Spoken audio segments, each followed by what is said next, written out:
महत्व हम लोग सुन रहे थे। परिवार के साथ बैठिए, उसके बाद कुछ प्रार्थना कर लीजिए, नहीं करनी है तो मत करिए, कोई बात नहीं।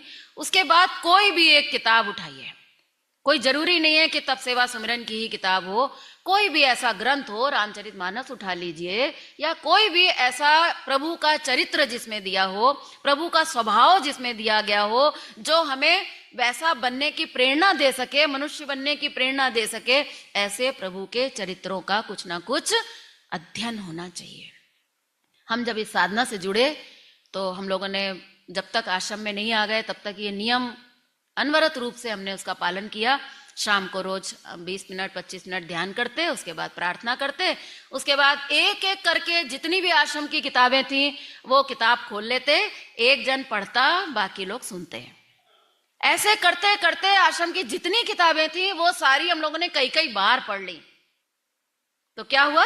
जीवन बदल गया। असली चीज तो जीवन बदलनी थी ना।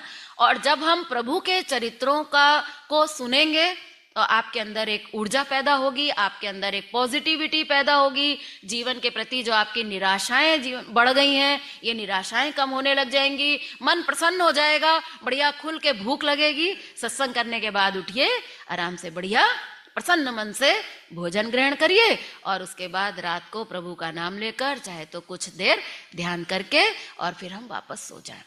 तो ये रामचरितमानस में जो कथा की ये जो बात की गई है, इसका बड़ा ही महत्व है, बहुत महत्व है इसका। इसलिए हम लोग सुबह शाम आश्रम में सत्संग करते हैं।